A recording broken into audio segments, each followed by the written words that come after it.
மல்லிக்கு ஏற்கனவே இடைஞ்சல் மேல இடைஞ்சலா இருந்துகிட்டு இருக்கு. ஏற்கனவே இந்த கொலை கேஸ்ல இருந்து எப்புட்றா வெளிய வரப்போறோம் அப்படிங்கிற மாரி சொல்லி மல்லி ஒரு மிகப்பெரிய போராட்டத்துல இருந்துட்டு இருக்காங்க. பட் இருந்தாலும் அந்த அளவுக்கு மிகப்பெரிய விஷயமா இல்லாம, இங்க சாதாரணமா தான் மல்லி இருந்துட்டு இருக்காங்க.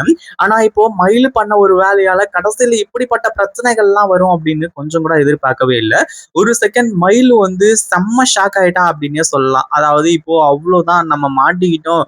இந்த ராஜேஸ்வரி நம்மளோட கதையை முடிக்க போறான். இவகிட்ட போய் நம்ம உண்மையா சொன்னோமே, இவ இப்ப எல்லா உண்மையுமே சொல்றாளே அப்படிங்கிற மாதிரி சொல்லி இப்போ இந்த மயிலு பயங்கரமான ஒரு அதிர்ச்சியில தான் இருக்க போறாங்க.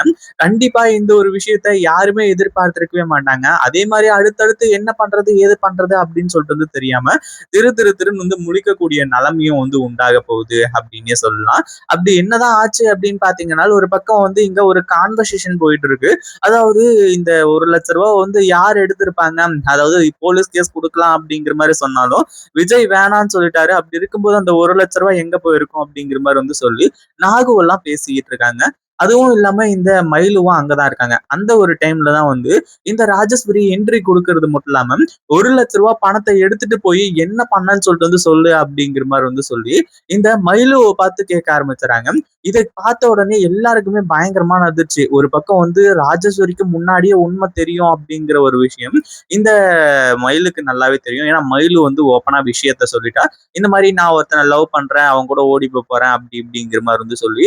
ஆனா அதே சமயத்துல இப்போ அந்த ரூ. 1,00,000 பணத்தை பத்தி கேட்கும்போது அவ்வளவுதான் நம்ம மாட்டிக்கிட்டோம். இனிமே வசமா மாட்டிக்கிட்டு தவிக்க வேண்டியதுதான்.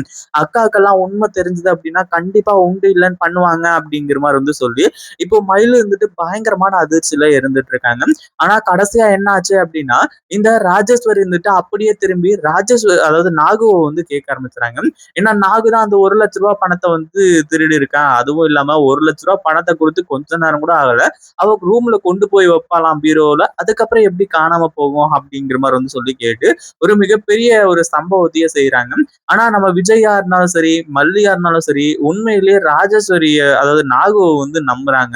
அதாவது கண்டிப்பா நாகு அப்படி பண்ண மாட்டாங்க அப்படிங்கிற மாதிரி சொல்லி.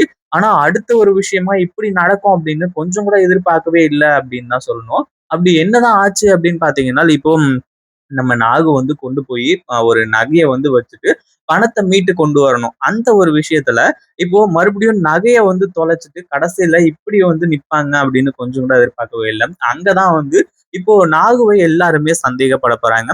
இப்படிப்பட்ட ஒரு சுச்சுவேஷன் வந்திருக்க கூடாதுதான். பட் இருந்தாலும் இந்த ராஜேஸ்வரியால அடுத்தடுத்து எல்லாமே மிகப்பெரிய விஷயமா நடக்க போகுது. இந்த மயிலும் அந்த நகைய ஆட்டிய போட்டு போய் அவங்க பாய் ஃப்ரெண்டு கூட சந்தோஷமா இருக்கலாம் அப்படிங்கிற மாதிரி நினைக்கிறா. ஆனா அவங்க பாய் ஃப்ரெண்ட் எவ்வளவு பெரிய மோசமானவன் அப்படிங்கிறது இனிமேதான் மயிலுக்கு தெரிய வரப்போகுது. கண்டிப்பா மயிலுவை காப்பாத்துறதுக்கு நம்ம மல்லி தான் மறுபடியும் வரணும். கண்டிப்பா மயிலுக்கு அப்ப எல்லாமே தெளிவா புரிய வரும். இப்போதைக்கு எது சொன்னாலுமே அவங்க கெட்டதுக்காக தான் சொல்றாங்க அப்படிங்கிற மாதிரி சொல்லி நினைப்பாங்க. இதை பத்தி நீங்க என்ன நினைக்கிறீங்க? அந்த வீடியோ பிடிச்சிருந்தா லைக் பண்ணுங்க, ஷேர் பண்ணுங்க. இப்பதான் நம்ம சேனலுக்கு ஃபர்ஸ்ட் டைம் வரீங்க அப்படின்னா கீழ இருக்க சப்ஸ்கிரைப் பட்டனை பிரஸ் பண்ணிக்கோங்க.